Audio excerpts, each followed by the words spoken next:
제 옆에 계시는 송강호 씨부터 인사 부탁드립니다. 네, 반갑습니다. 송강호입니다. 이게 우리가 2년 넘었죠.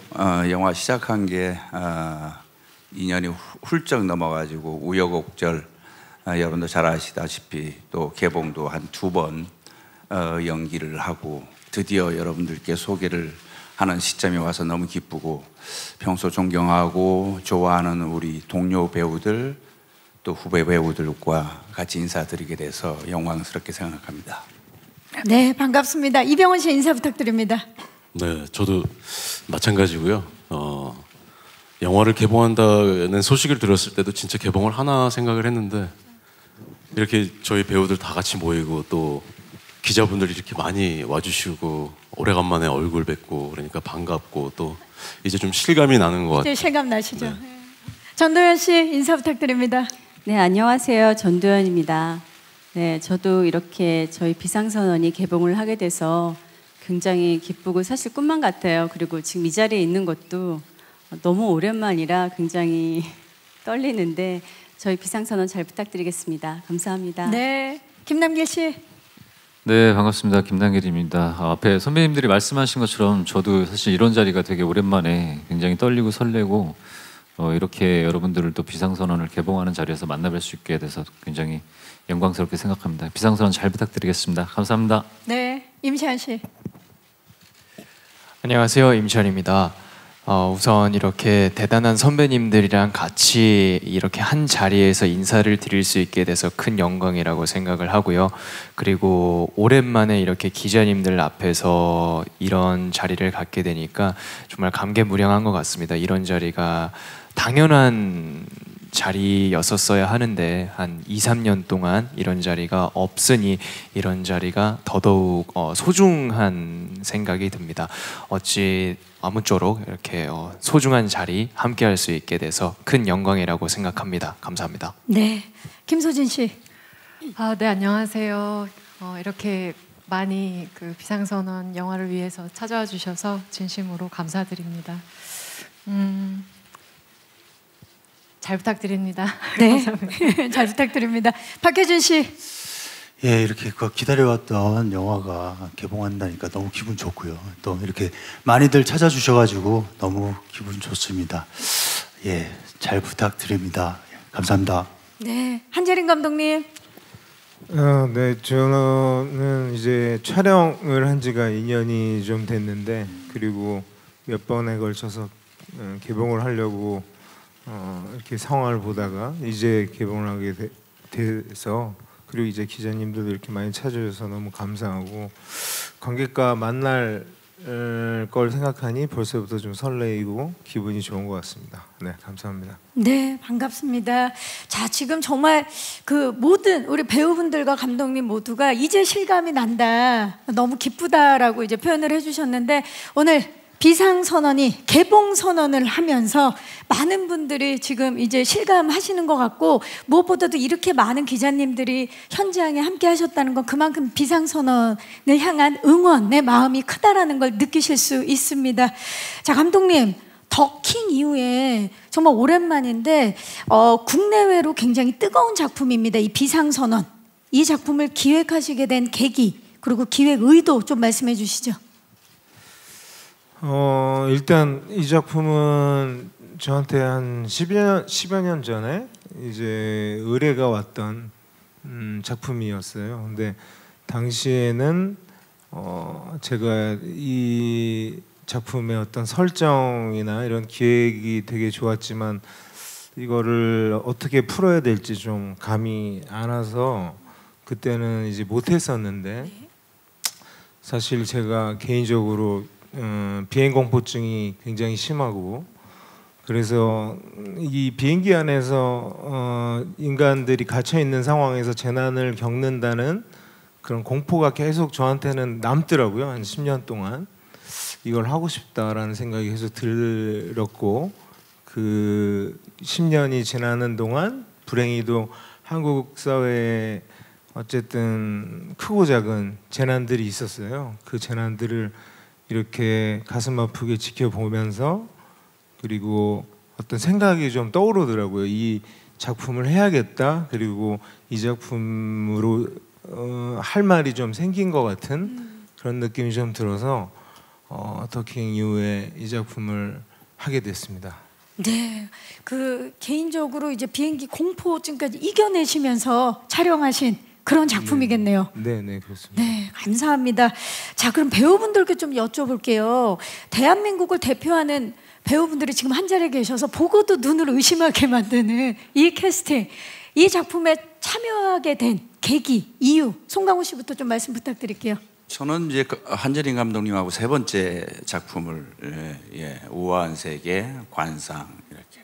그래서 기본적으로 한재림 감독님에 대한 신뢰감, 그리고 새로운 영화에 대한 그 어떤 집요한 탐구 이런 것들을 늘 정말 존경해 왔는데, 그러니까 재난 영화는 참 많죠. 사실 뭐 우리나라뿐만이 아니라 뭐 전 세계적으로 재난 영화는 되게 보편적인 장르 영화인데, 그럼에도 불구하고 그 재난을 임하는 우리 겪는 그 승객들뿐만이 아니라 우리가 그 지상에서 겪는 수많은 사람들이 가지고 있는 사실적인 느낌들이 너무너무 현실적이고 생생해가지고 이게 글쎄 뭐 이 재난 영화라는 영화 장르를 떠나가지고 우리가 살아가는데 우리가 알고는 있지만 평소에는 잘 느끼지 못한 가족에 대한 생각, 또는 이웃에 대한 생각, 우리 사회 공동체에 대한 생각들, 이런 것들을 굉장히 세련되면서도 고급스럽게 그리고 어른스럽게 표현한다. 이런 작품이 참 반가웠어요. 그런 복합적인 이유로 결정하게 된 것 같습니다. 감독님에 대한 믿음도 있으시고 비행기 안팎의 사람들의 그 리얼함, 네, 세련됨, 그 심리 이런 것들에 끌리신 것 같아요. 이병헌 씨. 저는 한재림 감독하고 감독님하고 처음 이제 호흡을 맞춰봤는데, 워낙 그 전작들을 보고서 꼭 한 번쯤 작품을 해보고 싶다라는 생각을 했었고, 처음 시나리오를 받고 읽는데 일단 뭐 시나리오가 단숨에 읽힐 정도로 굉장히 긴장감 있고 재미있는 그런 시나리오였고, 이게 재난 영화라고 해서 단순히 그런 어떤 비주얼적인 부분이나 어떤 아주 스펙타클한 그런 부분만이 아니고, 이제 송강호 선배님이 말씀하신 것처럼 인간이 보여지는, 그리고 되게 생각하게끔 만드는 그런 스토리가 굉장히 좋았어요. 인간 본성을 왠지 만날 수 있을 것 같은 그런 느낌이에요. 전도연 씨. 저는 이제 앞에서 시나리오가 좋았다고 하는데, 시나리오도 좋았지만 저는 감독님이 이 비상선언을 만들려는 의도가 좋았던 것 같아요. 뭔가 아까 감독님 말씀하셨듯이 어떤 크고 작은 재난을 겪으면서 상처를 받는 사람들, 그 사람들을 좀 위로가 되는 작품이었으면 좋겠다라는 말에 되게 동의가 돼서 이 작품을 결정했습니다. 네, 위로가 되는 작품. 김남길 씨.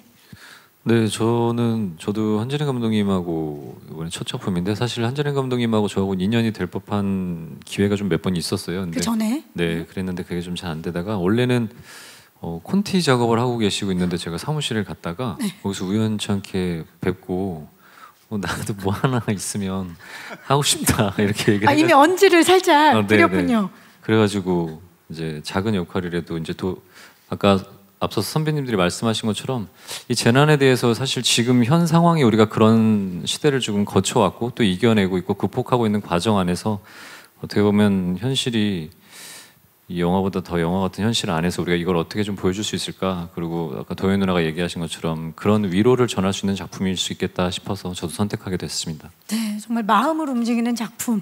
임시완 씨. 저는 처음에 대본이 들어왔는데 한지린 감독님의 작품이다라는 얘기를 듣고요. 굉장히 놀랐죠. 그랬는데 선배님들 한 분 한 분 그 캐스팅이 됐다라는 말씀을 듣고서 그런 대작이 저한테 들어왔단 말이야 라는 생각을 가지고 놀랐었어요.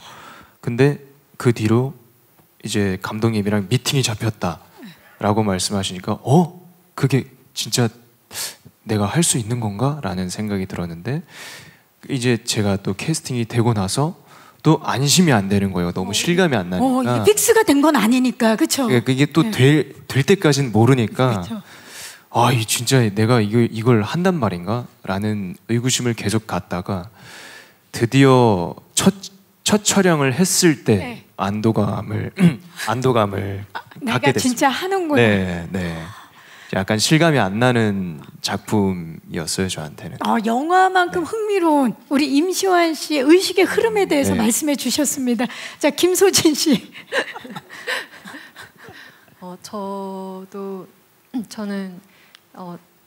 저도 마찬가지로 영화 더킹 이후에 한재린 감독님하고 다시 만나게 된 두 번째 작품인데요.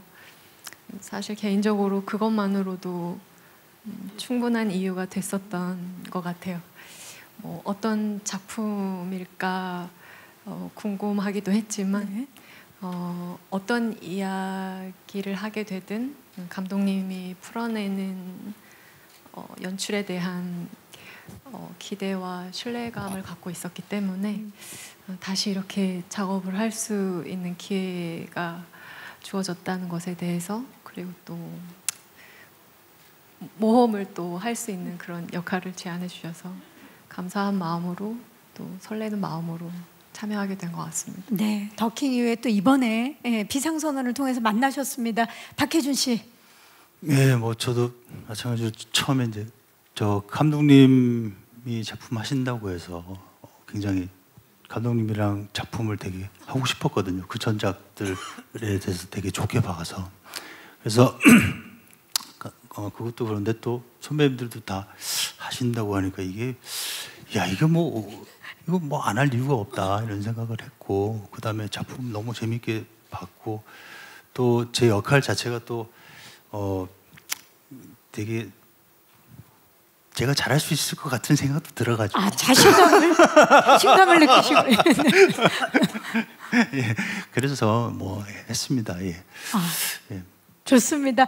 자, 지금 자신감도 내비쳐 주셨고, 무엇보다 정말 이 캐스팅 실화냐를 지금 예비 관객분들뿐만이 아니라 배우분들께서도 그런 느낌을 가지셨고, 그리고 한재림 감독님에 대한 신뢰와 믿음이 강하게 느껴지는 계기 들어봤습니다. 자, 이제 여러분들이 기다리셨던 칸 영화제에 대한 이야기를 빼놓을 수 없겠죠. 본격적으로 스틸을 보면서 이야기를 한번 나눠보도록 하겠습니다. 스틸 주시죠. 와우, 정말 멋진 모습. 예. 작년에 칸 국제 영화제 제74회 다녀오신 모습이 스틸을 통해서 보여지고 있습니다. 먼저 한재림 감독님께 여쭤볼게요.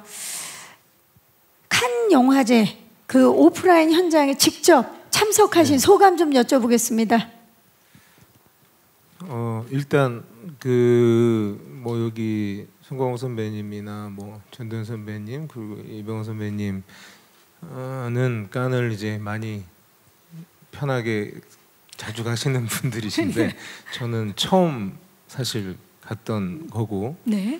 거기다가 이제 비경쟁이어서 공식 초청되셨죠. 예. 네네. 근데 굉장히 좀 마음이 편하게 가벼운 마음으로 갔어요. 비경쟁이다 보니까.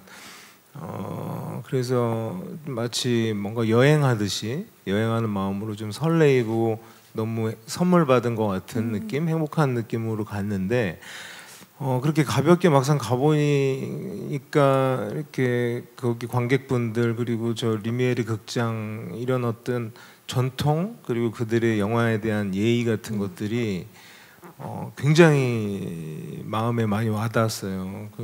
거기서 감동도 좀 받았고, 그러면서 영화를 하는 것이 되게 행복하고 내가 여기 온 게 너무 행복하다라고 진정으로 느꼈고, 그리고 과연 능력이 된다면, 기회가 된다면 다시 한번 꼭 가고 싶은 곳이다라는 생각을 했습니다. 네. 네, 이미 제74회 한국제영화제 비경쟁 부문 공식 초청작으로 그 저력을 입증한 바 있는데 앞으로도 또 뵙길 바라면서 지금 감독님 말씀하신 대로 오른쪽 사진은 비교적 굉장히 편안한 표정, 그리고 왼쪽의 스틸을 보면 굉장히 감동받은 표정을 동시에 지금 느낄 수 있는 말씀 그대로입니다. 자, 송강호 씨 마이크를 좀 들어주시고요. 제74회 한국제영화제에서는 비상선언과 함께 심사위원으로, 그리고 올해 제75회 한국제영화제에서는 나무주연상 수상까지 그야말로 칸의 남자로 등극을 하셨는데 칸의 남자가 보는 외신이 주목한 비상선언만의 글로벌한 강점이 있다면 뭘까요? 그때 분위기가 사실 굉장히 누구나 겪을 수 있는 어떤 겪으면 안 되지만 그런 어떤 현실감, 그리고 그 속에서 피어나는 어떤 인간애랄까, 그러니까 극한 상황에서 우리가 가질 수 있는 어떤 뭐랄까 타인에 대한 생각들 그리고 감정들, 이런 것들을 굉장히 정교하면서도 아까 어른스럽다라는 표현을 제가 했는데 담담히, 그것이 굉장히 인상적이었다라는 말씀들을 많이 하셨습니다. 그것이 비상선언만의 또 강점이죠. 네네. 자, 이병헌 씨 지금 스틸을 보니까 너무나 자연스럽고 멋진 모습 지금 보여주고 계시는데, 작년에 이병헌 씨는 이제 참석뿐만이 아니라 대한민국 배우 최초로 시상자로 또 참여를 하셨습니다. 어떠셨나요? 그곳 현장? 너무나 긴장할 수밖에 없었고 그 큰 무대에서 내가 과연 잘 해낼 수 있을까. 또 불어로 다 하셨잖아요. 불어로 하다가 실패를 했죠. 실패를 하셨나요? 실패한 건 아니고요. 끝까지 다 했어요. 끝까지 다 했는데 그 이후 상황들을 불어로 준비해 놓은 게 없어서 이제 그 이유는 영어로 마무리를 그러니까 했는데 두 언어로 진짜 멋졌어요. 정말 그 대기실에 정말 세계적인 영화인들이 막 그 대기실에서 막 좁은 데서 막 왔다 갔다 하는데 더 이렇게 막 긴장이 되는 거예요. 그래서 이걸 어쩌나 싶어서 이제 그래도 이제 순서가 돼서 나갔는데 딱 나가자마자 강호 형 얼굴이 이렇게 딱 보이더라고요. 그래서 굉장히 좀 많이 마음의 의지가 됐고 편하게 생각보다는 좀 편하게 할 수 있었던 그런 기억이 있어요. 그렇죠. 서로가 서로에게 참 의지가 됐던 그런 순간인데 지금 가장 편안한 모습을 보이고 있는 분은 전도연 씨입니다. 가장 대선배님으로서 칸의 여왕으로서 지금 굉장히 편안한 모습 보여주고 계십니다. 기억이 안 나요. 너무 오래돼서. 기억이 안 난다고까지 농담을 해주실 정도로.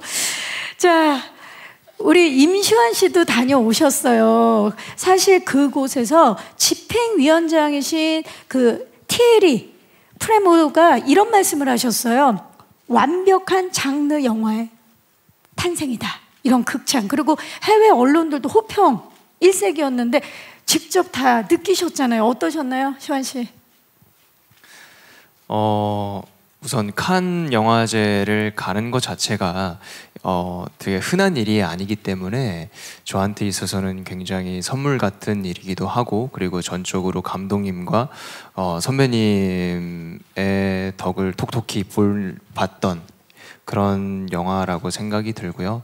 그래서 또 저를 전혀 모르는 분들이 영화를 보고서 이렇게 박수를 쳐주신다는 게 연기만으로서 이렇게 저를 평가를 좋게 해주신다는 것 같아서 굉장히 그걸 좀 짜릿한 경험이라고 생각을 하고 있었어요. 근데 더욱이 거기서 또 갑자기 즉흥적으로 집행위원장님께서 거기서 영화를 다 관람을 하고 나서 저희한테 마이크를 또 쥐어주시는 거예요. 한마디를 하시라고? 하라고. 그래서 그때 안 그래도 정신없고 긴장되는데 어떻게든 뭐 영어로 한마디라도 좀 또 하려고 그래서 했었는데요. 기억납니까? 그때 했던 말? Thank you. 정말 영어 완벽하게. 잘하시잖아요. 예? 영어 잘하죠. 네, 그래서 뭐 한 간단한 문장 하나 정도 했던 것 같아요. 그래서 그것도 굉장히 특별한 경험이었고, 네, 다음에 가면 좀 더 유창하게 할 수 있을 것 같아서 다음에 또 초청을 받으면 네. 좀 길게 한번 준비를 해보도록 하겠습니다. 네, 다음을 준비하고 있는 임시완 배우입니다. 아, 너무 좋네. 이렇게 이야기만 들어도 그때 그 현장의 그 모습들이 생생하게 들려지는 것 같고요. 느껴지는 것 같고요. 빨리 전 세계에서 먼저 인정받은 비상선언 이제 8월에 대한민국에 착륙합니다. 여러분 기대해 주시기 바라겠고요. 자, 그러면 이어서 우리 캐릭터와 배우들의 열연에 대한 이야기를 좀 더 자세히 나눠보는 비상선언 열혈 선언 토크 이어가 보도록 하겠습니다. 첫 번째 스틸 주시죠. 네, 캐릭터 스틸이 나오고 있습니다. 스틸만으로도 지금 인물들의 감정 몰입도가 남다르다라는 게 느껴지실 텐데요. 자, 예기치 못한 재난과 마주치게 된 각자의 캐릭터, 그리고 그 캐릭터를 연기하기 위해서 어떤 부분에 가장 중점을 두셨는지 한 분씩 좀 말씀 좀 부탁드릴게요. 송강호 씨부터. 지금 왼쪽에 보이는 저게 이제 사실 그 형사 팀장이 들어올 수 없는 고위급 그 회의, 비상 회의인데 사실은 이제 비행기 안에 물론 형사 팀장으로서 죄송합니다. 뭐 어떤 직업적인 윤리 의식에서도 뭐 이렇게 움직일 수 있지만 사실은 가장 사랑하는 가족이 타고 있어요. 네. 그렇기 때문에 그래서 급한 마음 그리고 절실한 마음에서 이렇게 들어와서 막 이렇게 같이 회의하는 장면입니다. 예, 그런 장면입니다. 이번 연기하시면서 가장 중점을 두신 부분은? 그러니까 그 상황에서 가족이 타고 있기 때문에 가족이 타고 있고 뭐 이렇게 뭐 형사로서도 뭐 움직일 수 있겠지만 그 절실함과 긴박함이 그렇죠. 좋습니다. 이병헌 씨. 저거 기침을 하고 그러시는데 자리 좀 바꿔도 되나요? 네. 지금 긴박한 상황입니다. 물을 좀 옆에 물이 있습니다. 예. 저 사진이 어떤 상황이냐고요? 아니요, 그 역할 소개와 함께 이번에 역할을 그 연기하시면서 가장 중점을 뒀던 부분. 제역. 이게 기본적으로 제역이라는 인물은 비행 공포증이 굉장히 심하게 있어요. 약간 그게 약을 수시로 먹을 정도로 굉장히 심각한 상황인데 딸의 어떤 병을 낫게 하기 위해서 이제 어쩔 수 없이 같이 이제 비행기를 타게 됐고 그 상황 속에 엎친 데 덮친 격으로 그냥 가만히만 있어도 지금 약이 필요하고 힘든 상황인데 그 상황 속에 어떤 비행기의 어떤 재난이 시작이 되고 그런 상황 속에서 그 공포증을 이겨내면서 내가 할 수 있는 일이 뭘까를 생각해서 정말 있는 힘을 다해서 이겨내 보려고 하는 뭐 그런 부분들에 가장 중요하다고 생각을 했어요. 이 캐릭터가. 극한의 상황에서의 제역은 또 어떤 모습을 보여줄지 기대하도록 하겠습니다. 전도연 씨, 국토부 장관. 예.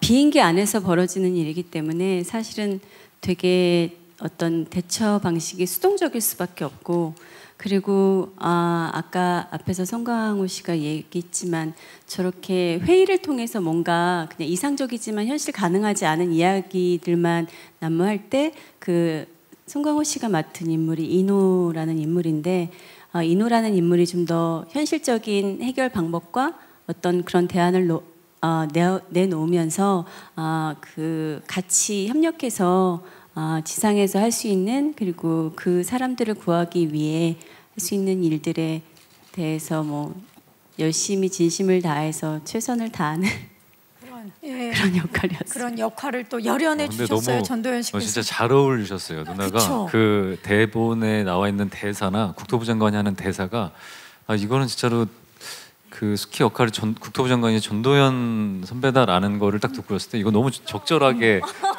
정말 이런 대사는 전도연. 아니 예고편에 이미 그냥 전도연 씨가 딱 등장을 하는데 너무 잘 어울리는 느낌. 예고편에 나오는 대사도 되게 도연 누나가 하니까 임팩트가 있잖아요. 워낙 또 딜리버리가 딕션이 어마어마하시잖아요. 부기장, 우리 김남길 씨는 어떠셨나요? 역할 소개와 중점을 둔 부분. 아 저요? 저는 네 부기장 역할이고요. 비행기 안에서 병원 형의 거친 생각과 불안한 눈빛을 계속 쫓으면서 그걸 지켜보는 네. 너였군요. 그렇죠. 예. 그걸 지켜보는 저였어요. 예. 그래서 병원 형과의 브로맨스를 위해서 네, 거기에 중점을 많이 두고 연기했습니다. 좋습니다. 이병헌 씨와 김남길 씨의 관계도 그럼 주목해야 되겠네요. 임시완 씨. 저는 개인적으로 좀 미리 사전에 제가 공지를 좀 받은 게 제 역할에 대해서는 많은 얘기를 하지 말아달라 좀 자제를 비밀의 사인. 하셔서 어디까지 말씀을 드릴 수 있을지 잘 모르겠는데요. 거기까지 하시죠. 네. 예. 많은 네. 기대. 어디까지인지 모를 때는 거기까지 하시는 게 예. 네. 중점은 어떻게 두셨나요? 연기할 때. 저는 방금 저기 예고편에는 나왔는데요. 영어로 얘기하는 게 있어요. 그래서 약간 영어 생활권에 있는 것처럼 연기를 짧은 시간 안에 만들어야 되니까 그 영어 발음에 대해서 좀 중점을 둬서 연습을 하긴 했던 것 같아요. 중요하죠. 네. 왜냐면 그 역할 자체가 생활권 안에 있는 거니까. 실용적으로 예. 당장 제가 영어를 빨리 느는 건 불가능하니까. 그러니까 이제 짧은 시간 안에 영어 발음을 교정을 해서 좀 잘해 보이도록 해야 되겠다. 그래서 이, 이런 모음 발음. 그건 중점적으로. 우리말 아닙니까? 예. 예. 디테일하게 차이가 있어요. 좋습니다. 그럼 신뢰가 안 된다면 지금 이제 또 전 세계에서 먼저 인정받은 비상선언 지금 함께하고 계시는 많은 전 세계 팬 여러분들께 대표로 좀 인사 한번 부탁드려도 되겠습니까, 임시완 씨? 네? 예. 지금 연습한 게 나오네요. 예. 영어로. 예. 오늘 이렇게 와주셔서 감사하다고 인사 한번 부탁드리겠습니다. Okay, it's gonna be released soon. 비상선언 Emergency Clearance. I'm looking forward to watch it, and there are millions reason to watch this, but necessarily choose one reason that we have to watch this is that it's gonna be there are pretty good actors like 송강호 선배님, 이병헌 선배님, 전도연 선배님, 김남길 선배님. 시간을 벌고 있죠. 선배님, and including great director 한지림 감독님. So that doesn't go without saying that you have to watch it. So I'm looking looking for you to watch it. Thank you so much. Thank you. Wow. 임시완. Oh my God. It's like a AFKN. 예. 너무 완벽했습니다. 자, 우리 김소진 씨. 네. 저는 비행기의 이제 사무장 역할, 김희진 역할을 맡았는데요. 승객들의 안전한 비행을 위해서 마지막까지 책임을 다하려고 노력한 그런 인물이었던 것 같고요. 뭔가 이렇게 재난 상황 속에서 뭔가 한 인간으로서 많은 두려움과 공포심을 느끼기도 하지만 이렇게 침착함을 잃지 않고 본분을 지키려고 용기를 냈었던 그런 인물이었던 것 같습니다. 네. 그런 희생 정신에 이렇게 중점을 두고 인물을 바라보지 않았나 싶습니다. 김수진 배우는 또 전작들에서 워낙 멋진 모습 많이 보여주셨기 때문에 또 이번에 또 얼마나 침착한 모습으로 그 재난을 대처해 나갈지 기대하도록 하겠습니다. 박혜준 씨. 네. 저는 그 위기관리센터 실장의 태수 역을 맡았는데요. 아무래도 모두 이렇게 그 재난 상황에서 이렇게 이성적으로 판단할 수 없을 때 나름 현실적인 판단을 해야 하는 입장을 가진 인물로 있기 때문에 조금 더 좀 냉정해야 되고 이런 역할을 맡았는데요. 아무래도 그런 역할을 하다 보니 또 너무 또 딱딱하고 좀 되게 사무적일 수 있을 것 같은 느낌이 들어서 조금 그래도 태수가 가진 어떤 그 어쩔 수 없는 판단을 할 수 없는 이런 그 인간적인 모습을 조금 보여주려고 생각했는데 잘 모르겠어요. 잘 됐는지 안 됐는지는 모르겠지만 보시고 예, 판단해 주시면 감사하겠습니다. 예. 박혜준 씨가 저렇게 말씀하실 때는 완벽하게 표현을 하신 겁니다. 예, 저희는 작품을 통해서 만나보도록 하겠습니다. 자, 감독님, 사실 그 이미 예고편 공개되고 나서 댓글 보셨을지 모르겠는데 가장 많은 댓글이 영화제인 줄 알았다, 이 캐스팅 실화냐, 이런 댓글이 가장 많았거든요. 어떻게 이 캐스팅이 성사가 됐는지 그 비하인드 스토리 또는 예, 이유 좀 말씀 간단하게 부탁드릴게요.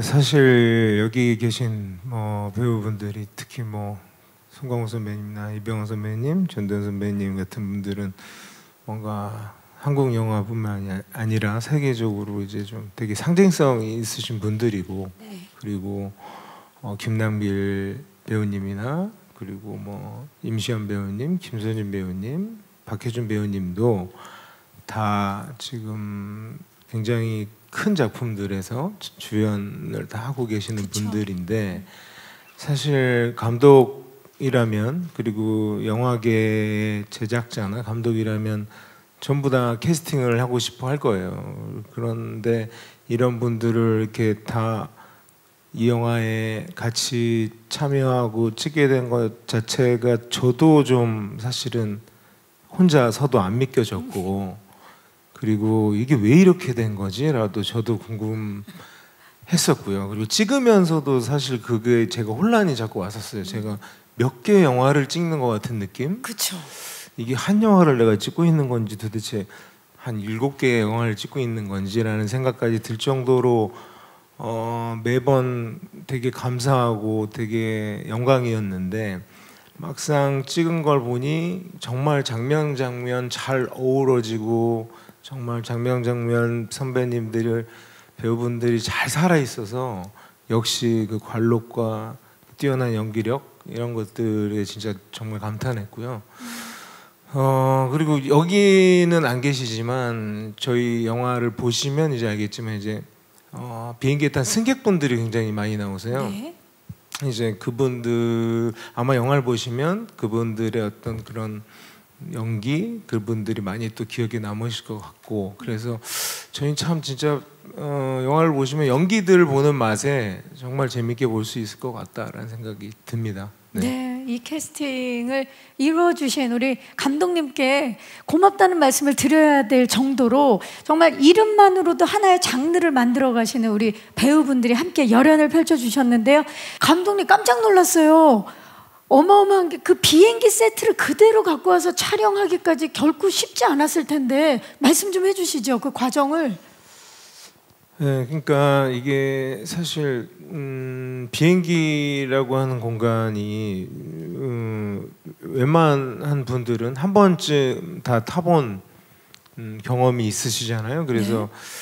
이 비행기를 영화를 찍기 위해서 예를 들면 조금 넓히거나 조금 변형을 하거나 이랬을 때 주는 사실감이 좀 떨어질 것 같은 걱정, 이런 게 있었기 때문에 그 헐리우드에서 비행기 세트를 직접 공수해 왔고, 그리고 그들과 협력을 해서 우리나라의 미술팀이 우리의 감정에 맞는, 우리 영화가 필요한 감정에 맞는 시트나 어쨌든 이런 것들을 데코를 했고요.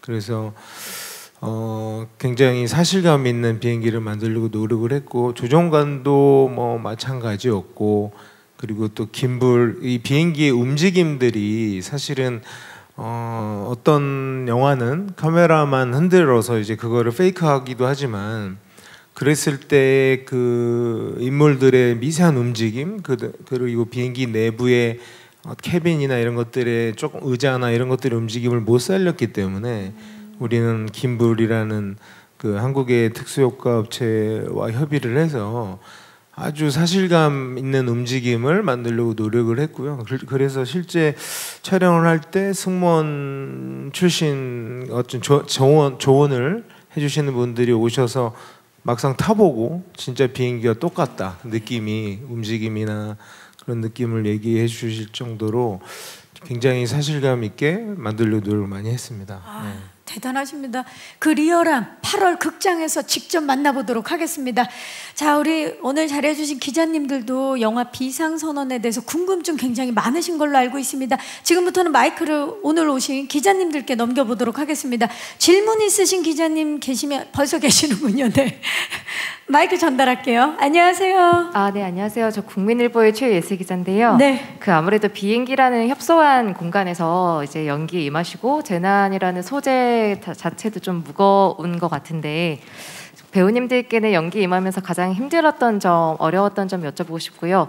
감독님께는 제작하시면서 어려웠던 점을 여쭤보고 싶습니다. 자, 일단 비행기에 계셨던 분들 중에 이병헌 씨가 좀 대표로 말씀해 주시겠어요? 촬영하시면서 힘들었던 점?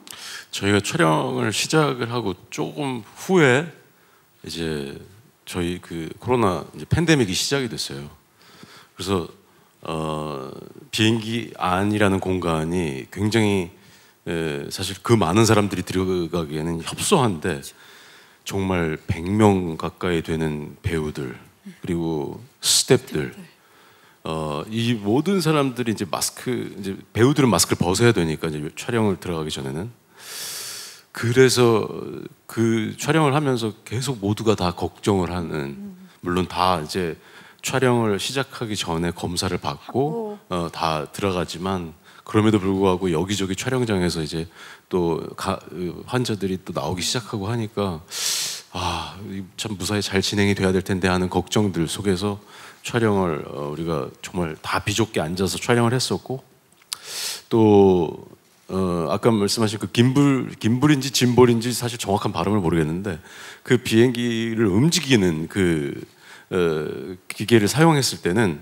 진짜 모두가 굉장히 안전에 신경을 썼어야 됐어요.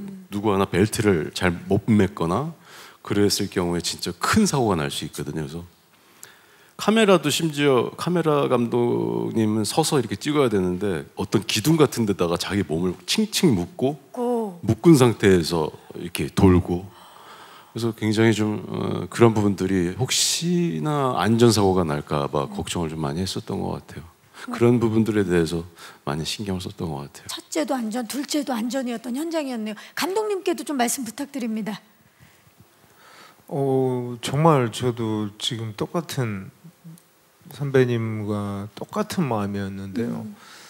저희가 시작할 때 캐스팅하고 시작하기 전에는 코로나가 없었기 때문에 시작하면서 코로나가 터져가지고 영화라는 게 수많은 스태프들과 배우들이 같이 함께 일을 하는 거라 정말 조심했고 안전에 유의했고 그리고 아까 그런 어떤 김불에 수십 명의 사람들이 타서 도는 장면들을 찍어야 됐기 때문에 그때 심적으로 되게 많이 물론 안전장치를 100% 했고 결과적으로는 한 분도 다친 분이 없었지만 찍을 때 늘 긴장하고 걱정하고 이런 마음이 가장 크게 좀 기억에 남아요. 네. 네.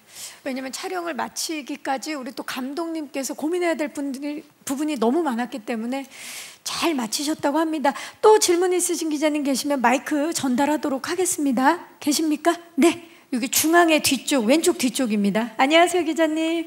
네, 안녕하세요. KBS의 강푸른 기자라고 합니다. 네. 감독님께 질문 드리고 싶은데요. 10년 전에 그 시나리오 처음 받으실 이후로 여러 재난이 있었는데 그게 실제로 시나리오에 좀 변경이 되고 수정이 되는 부분이 있었는지 너무 스포일러가 되지 않는 선에서 말씀해 주실 수 있으면 좋을 것 같고요. 또 실감나는 재난 영화 표현을 왜 공을 들이셨지만 그게 또 너무 보여주기 식으로 치우치지 않도록 좀 윤리적인 부분을 당연히 고민하셨을 것 같은데 어떻게 표현하셨는지가 궁금합니다. 실제 그 재난들이 한국에서 되게 많았고 그 재난들을 겪은 사람들 그리고 우리가 지켜본 분들 이런 사람들의 마음이 많이 녹아 있었지 어떤 그 특정한 재난의 사건을 이렇게 우리가 뭐 묘사하거나 그러지는 않았어요. 거기서 우리가 느껴지는 그 인간들의 그 재난과 싸우는 뭐 그런 갈등, 그리고 그걸 이겨내는 또 순간, 또 그 재난에 패배했던 마음 아픔들을 좀 그려보려고 노력을 했고요. 우리가 그 재난을, 이 재난 영화를 찍으면서 윤리적인 부분을 물으셨다면, 이 재난을 그저 관객에게 단순히 엔터테인먼트한 재난 영화로서만 안 다가가게끔 이 영화에 관객들이 보고 마음에 남는 어떤 인간성, 그리고 우리가 재난을 닥쳤을 때 인간으로서 어떤 생각을 해야 되는지에 대한 질문과 거기에 대한 의미를 좀 담으려고 노력을 했던 것 같습니다. 네, 고맙습니다. 과연 인간으로서 각각 어떤 선택을 하게 되는지에 대해서도 많이 다들 영화를 보시고 나면 느껴지시지 않을까, 고민하지 않을까 싶습니다. 또 질문 있으신 기자님, 이번에는 오른쪽으로 가봅니다. 안녕하세요. 네, 안녕하세요. 저 오센 김보라 기자입니다. 저는 네. 한재린 감독님과 배우분들에게 질문하겠는데, 보통 이제 한국형 재난 영화가 보통 클리셰나 심파가 존재한다는 얘기도 나오곤 하는데요. 특히 물론 이제 클리셰가 친근감을 조성하고 좀 심파가 감동을 안기긴 하지만, 이 같은 것들의 단점이 보이지 않기 위해서 감독님이 특별히 드라마와 인물에 신경 쓰신 부분이 있는지 궁금하고요. 또 이 영화가 굉장히 기대가 되는 거는 칸 영화제에서 남녀 주연상을 받은 배우 송강호 배우와 또 전도연 배우가 두 분이 출연한다는 점에서 흥행이 기대되기도 하는데, 두 분은 이 영화 흥행에 대해서 어떻게 생각하시고 기대하는 관객 수가 있는지도 말씀 부탁드립니다. 네, 어려운 질문을 기자님 주셨는데, 먼저 우리 감독님 말씀 부탁드릴게요. 심파나 그런 부분에 있어서 어떻게 그려내시려고 했는지. 그러니까 클리셰라는 부분은 장르라는 말과도 비슷하고, 어떤 감독이든 그 클리셰, 즉 장르성을 갖고 관객과 싸우거든요. 클리셰를 너무 피하면 관객과 좀 거리가 생기는 것이고, 또 그 클리셰를 어느 정도 이용하면서 거기서 조금의 새로움, 조금 다른 지점들을 얼마나 재미있게 주느냐. 저희 영화는 어쨌든 장르 영화고 관객들과 커뮤니케이션이 가장 중요한 영화였기 때문에, 그런 부분에서 최대한 저는 조금 더 관객의 예상을 비트는 전개를 하려고 노력을 했어요. 그게 디테일인 것 같고, 심파라는 점은 이제 어떤 지점이 심파냐라고 했을 때, 예를 들면은 관객에게 어쨌든 그런 슬픔을 강요하고 관객이 받아들이기 아직 좀 덜 됐는데, 그런 것들이 이렇게 너무 강요받는 느낌을 받는다면 저에게는 좀 심파라고 느껴지는 부분이 있지만, 이 배우들의 대사나 그리고 어떤 극적인 우리가 공감할 수 있는 상황을 통해서 관객들이 마음에 느껴져서 거기서 감정이 온다면 그거는 심파라기보다는 공감이라고 좀 생각이 듭니다. 그래서 그런 부분에서 좀 차별성을 주려고 노력을 많이 했습니다. 네. 한재린 감독님이 연출하셨기 때문에 굉장히 새로운 또 다른 장르의 영화가 탄생하지 않았을까 하는 기대가 됩니다. 자, 그리고 두 분께 질문 주셨죠. 먼저 전도연 씨, 흥행 기대 어떻게 하고 계십니까? 당연히 1000만 넘는 영화 아닌가요, 이거? 그렇게 생각하고서 촬영 후에 임했다. 네. 당연히 그렇게 알고 저는 결정했고 그러리라 믿어 의심치 않습니다. 그렇죠, 감독님? 그리고 사실은 여기 계신 배우들 중에 사실 흥행적으로는 제가 제일 많은 아쉬움을 가지고 있는 배우이기 때문에 제가 감히 뭐라고 말씀드릴 수는 없지만 어쨌든 그 기대는 100% 있었습니다. 아, 좋습니다. 저희도 우리 배우분들 보니까 그런 기대 갖고 있습니다. 송강호 씨 어떻게 예상하십니까? 저는 우리 이병헌 씨, 우리 전도연 씨를 비롯해서 참 제가 너무 오랜 세월 동안 같이 호흡 맞추고 정말 인간적으로도 허물없는 친한 동료 배우들인데 너무너무 이렇게 호흡도 좋았고, 그래서 저도 영화를 봤어요, 사실은. 칸에서는 못 봤는데, 그래서 한국에 돌아와서 완성본을 봤는데 많은 한국 관객분들이 좋아하시고 또 그 좋아한다라는 것이 이런 배우들이 다 같이 나온다고 해서 좋아한다 이런 측면이 아니라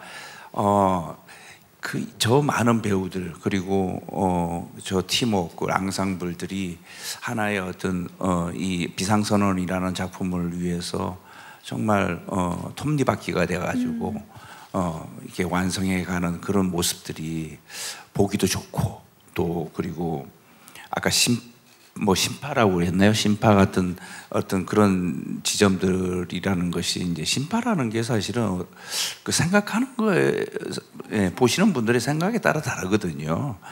그 어떤 슬픔이나 이런 것들을 의도적으로 자규적인 어떤 슬픔인가 아니면 자연 발생적인 슬픔인가 이런 것들이 각자의 느낌이 다르기 때문에 감히 말씀드리는데 저희 비상선언은 어떤 슬픔이 있다 하더라도 이거는 어떤 자연 발생적이고 우리가 어쩔 수 없이 겪을 수밖에 없는 상황에서 오는 자연스러운 슬픔인 것이지 그런 모든 것들이 이 훌륭한 배우들의 어떤 헌신적인 열연에 힘입어 가지고 좋은 결과가 있지 않을까 저는 그렇게 생각을 합니다. 그래서 얼마요? 네. 나만 네. 아유 전도연 씨, 나쁜 사람한테 전도연 씨 고마워요. 솔직히 대답하면 안 돼요? 그런데 이 숫자는 이게 저 전도연 씨는 너무 자신 있게 말씀하시고 제가 정말 그런 마음으로 촬영에 임하셨다. 저는 숫자는 잘 이병헌 씨 숫자는 어떻게 생각하십니까? 다수의 흥행작을 갖고 계시는 이병헌 씨 어떻게 예상하십니까? 형한테 뭐 물어봤어요. 먼저 대답을. 숫자는 이병헌 씨가 정확하게 알고 계실 것 같은데. 서로가 서로에게. 예. 근데 뭐 숫자보다는 정말 정서적 공감이 앞서서 많은 분들이 공감할 수 있는 그런 명작이 탄생했다라고 봅니다. 이병헌 씨 어떻게 생각하십니까? 아니 아까 강호 형이 저한테 그러더라고요. 야 이거 2천만 정도 되지 않겠냐? 아니 송강호 씨 방금 전에 저는 숫자는 그런 얘기를 한 적이 없습니다. 무대 뒤에서 참고로 저는 그런 얘기를 한 적이 없습니다. 우리가 그래도 좀 근데 출연한 배우로서 들었어요. 출연한 배우로서 좀 겸손해야 되지 않겠냐? 그래서 그런 생각을 하시길래. 정말 저는 지금 영화 보는 느낌이에요. 그렇죠? 기내에서 영화를 보고 있는 그런 느낌이고 누구보다도 김남길 씨가 좋아하고 있습니다. 자. 또 혹시 질문 있으신 기자님 계시면 이번에는 왼쪽에 뒤쪽입니다. 안녕하세요. 네, 안녕하세요. 디스패치 최윤정 기자입니다.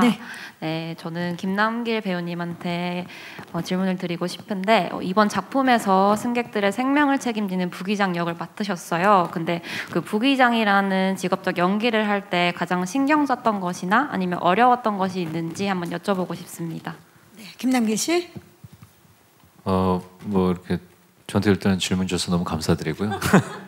오늘 웃다가만 가는 줄 알았는데 농담이고 연기 부기장 역할은 이제 책임감이 일단은 강한 역할이어서 그런 부분들에 대해서 아까도 이제 병원 형이 얘기해 주셨지만 비행기 안이 승객들이 많은 부분들하고 병원 형하고 저하고 연기했던 그 조정석은 조금 어떤 부분에서는 외로운 공간이에요. 그래서 큰 짐을 아니면 그 수많은 승객들을 우리가 짊어지고 같이 책임감을 있게 안전하게 리드를 해야 된다는 생각에 직접적으로 하는 게 아니니까 이게 다큐는 아니지만 다큐인 것처럼 진정성을 좀 담아서 하려고 노력을 했었고 그리고 병원 형이랑도 우리가 이제 비행기 시뮬레이션도 이제 가서 공부도 하고 많이 했었는데 그게 그냥 흔히 우리가 직접적으로 접하는 가벼운 부분들이 아니기도 했고 또 그냥 뭐 예를 들면 오락이나 여러 가지 상황들 우리가 살면서 경험할 수 있는 부분들이 아니어서 이제 그거에 대한 익숙함에 대해서 이제 좀 공부를 하는데 어려웠고 그 이제 랜딩하는 시뮬레이션 하는데 10번 정도 랜딩을 하면 한 10번은 다 승객들이 전원 사망하는 그런 시뮬레이션을 받아가지고 그런 거에 대한 좀 불편함 그래서 좀 자연스럽게 하려고 노력을 많이 했던 것 같습니다. 네, 고맙습니다. 자, 마지막 질문 혹시 있으신 기자님 계시면 손을 들어주시면 전달. 네, 오른쪽 끝으로 가보겠습니다. 안녕하세요, 기자님. 네, 안녕하세요. 저 헤럴드팝의 천윤혜 기자고요. 네. 네, 우선 영화 너무 기대되는 마음으로 보고 있고, 저는 송강호 배우님과 김수진 배우님께 여쭤보고 싶은데요. 두 배우님들은 이제 한재림 감독님과 각각 세 번째, 두 번째 호흡이시잖아요. 아무래도 그렇게 호흡을 다시 오랜만에 맞추셨는데 그런 소감은 어떠신지, 그리고 배우님들이 보시기에 한재림 감독님 작품의 매력은 뭐라고 생각하시는지 궁금합니다. 네, 고맙습니다. 세 번째 만나셨는데 호흡 어떠셨어요? 네, 저는 뭐 그 흥행의 어떤 성적을 떠나가지고 한재림 감독 그게 계속 남아 계시는군요. 늘 좋았던 것 같습니다. 왜냐하면은 이게 그 감독으로서 또 작가로서 가지고 있는 어떤 그 작품에 대한 태도라고 해야 되나, 이런 것들이 참 배우로서 든든하고, 예, 저런 감독님하고 작업을 하게 되면은 뭔가 좀 안심이 되는, 예, 그만큼 어떤 어떤 예술가로서의 어떤 집요함, 그리고 야심, 좋은 야심이겠죠. 좋은 영화를 만들겠다는 그런 것들이 늘 느껴왔기 때문에, 그래서 너무너무 뭐 작업할 때도 그렇고 작품 제의가 들어오면은 너무 반갑고, 예, 정말 뭐 너무 좋아요. 네, 찐 호흡 좋았어요. 예. 보여주고 계십니다. 김수진 씨. 질문이 뭐지? 더킹 이후에 이제 두 번째 만나셨는데 호흡 어떠셨는지.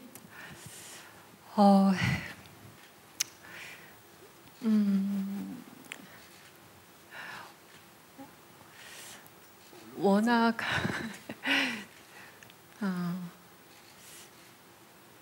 지금 아마 여러 가지 생각이 스치실 거예요. 예. 네, 더킹 때는 사실 제가 뭐 한 오랜 시간 동안 현장에 있지를 못했었어요. 회차가 많이 적었어서. 근데 이번에는 긴 시간 동안 함께 하시면서 좀 더 감독님이 어떻게 작업하시는지를, 또 어떤 고민을 갖고 계신지를 가까이에서 많이 지켜보고 싶었던 것 같아요. 그 안에서 제가 배우로서 할 수 있는 것들을 계속 소통하고 싶었고, 그래서 그런 노력 안에서 더 새로운 것들을 발견하고 찾아갔으면 하는 그런 바람이 좀 있었어요. 그래서 글쎄요, 뭐 그때도 그랬고 지금도 그렇고, 배우가 고민하는 지점들에 대해서 함께 같이 동료로서, 네. 예, 감독과 배우가 아니라 동료로서 또 같이 창작하는 창작자로서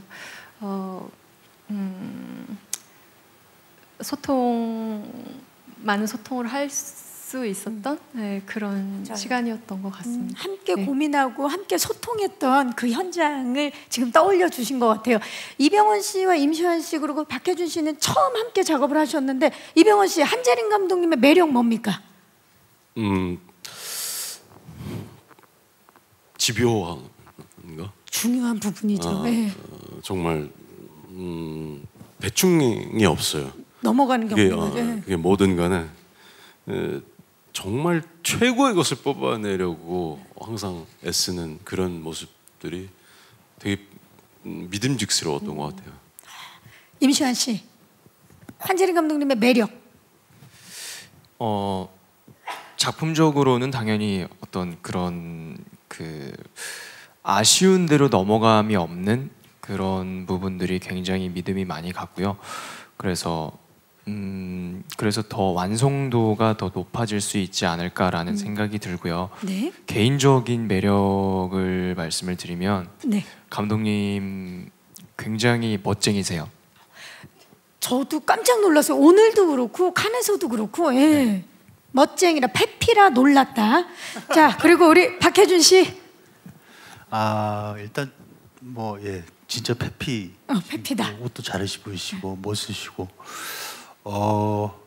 맛있는 음식도 한번 사주신 적 있으시고, 그 작업할 때 보면 정말 딱 내가 조금 부족하다고 싶은 부분들을 정확하게 얘기를 해주셔서 정말 그런 부분 너무너무 감사하죠. 그래서 너무 든든하고 믿음직한 감독입니다. 네. 그 마지막 디테일까지 살리는 그 명장의 모습을 촬영하면서 보여주셨던 것 같아요. 질문 주신 기자님들 감사의 말씀 드리고요. 그리고 대답해 주신 우리 비상선언의 크루 여러분들 고맙습니다. 자, 아쉽지만 이제 끝인사를 드려야 될 시간입니다. 오늘 귀한 발걸음 해주신 기자님들과 예비 관객들에게 한재림 감독님부터 끝인사 부탁드립니다. 일단 저희 영화가 그 재난 영화이고 그래서 재난에 대해서 막 고민을 하면서 영화를 들어갔는데 촬영 좀 전에 코로나가 왔어요. 그래서 이 재난 전 세계인들의 재난을 찍으면서 지켜보게 됐는데 저희가 영화 시나리오에서 썼던 상상들이 많이 또 보여지는 것을 보고 또 참 불행하지만 참 묘한 어떤 알 수 없는 기분에도 빠졌고 하지만 우리가 이렇게 우리 사람들이 많이 또 서로 노력하고 서로 공동체의 인간으로서 좀 더 희생도 하고 이러면서 결국 이렇게 좋은 그래도 아직 좀 더 나아진 세상이 온 것 같은데 그런 것들이 좀 담겨져 있는 영화인 것 같아요. 그래서 그냥 물론 우리 영화가 비행기 영화고 비행기의 그 공포도 있고 그다음에 서스펜스도 있고 엔터테인먼트한 것도 굉장히 강한 영화지만 그래서 예를 들면 뭐 4DX나 이렇게 특별관에서 보면 훨씬 더 체험하듯이 재밌게 볼 것 같지만 그렇게 다 보고 나서 또 한 번쯤 우리가 지난 재난 우리가 피부로 닿는 재난 같은 것들에 대해서 한 번쯤 생각해 볼 수 있는 영화가 되기를 기대하고 관객들 분들을 빨리 만났으면 좋겠습니다. 네, 감사합니다. 네, 고맙습니다. 박혜준 씨. 네, 정말 선배님들이랑 또 감독님이랑 이렇게 작업을 하게 된 것만으로도 너무너무 영광인데 또 선배님들 대선배님들께서 막 1000만 뭐 2000만 뭐 이렇게 막 말씀하시니까 너무 또 기대되고 또 떨리고 이거 어떻게 해야 될지 몸둘 바를 모르겠고 나도 뭘 준비해야 되나 싶기도 하고 그렇습니다. 어쨌든 정말 잘 만든 영화고요. 예, 기대해 주셔도 될 것 같습니다. 예, 감사합니다. 네, 고맙습니다. 김소준 씨.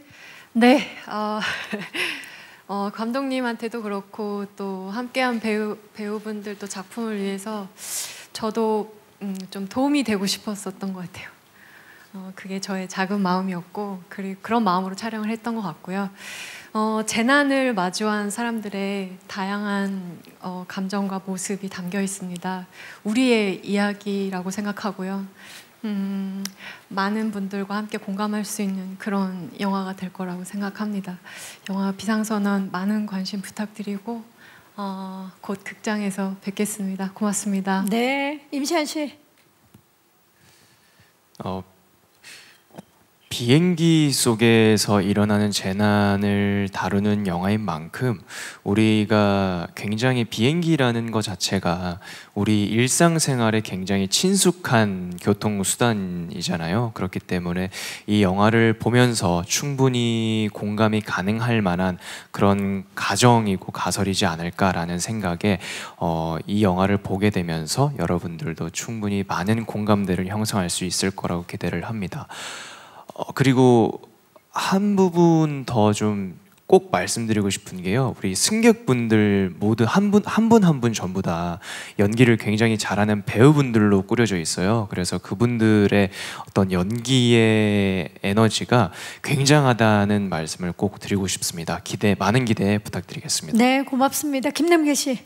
네, 이 비상선언이 첫 항공 재난 영화인 만큼 거기에 대한 볼거리도 굉장히 많다고 생각해요. 스케일적으로도 그렇고 우리나라 기술적으로도 영화 산업에 대한 기술이 많이 발전했구나라는 생각이 들 정도로 보여드릴 거리가 많은 것 같습니다. 앞에서 배우분들이랑 또 선배님들이 말씀하시겠지만 이 재난에 대해서 여러 사람들이 어떻게 받아들이고 그거에 대한 어떤 반응을 하고 어떻게 대처하는지, 그리고 또 그게 정답이 있는 건 아니지만 사람마다 다 생각이 다르고 그거에 대해서 우리가 어떻게 좀 지혜롭게 공동체를 위해서 희생을 하는 것들에 대한 이야기를 하는 걸 다루는 영화니까 뭐 여러분들 기대 많이 해주셨으면 좋겠고요.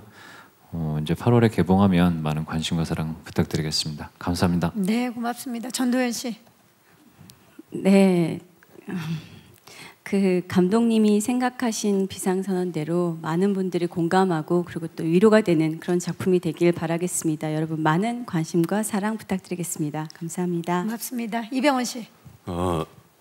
영화가 시작되자마자 아마 끝날 때까지 그게 뭐 긴장감이든 아니면 어떤 감동이든 굉장히 센 감정들이 2시간 연속이 될 거예요.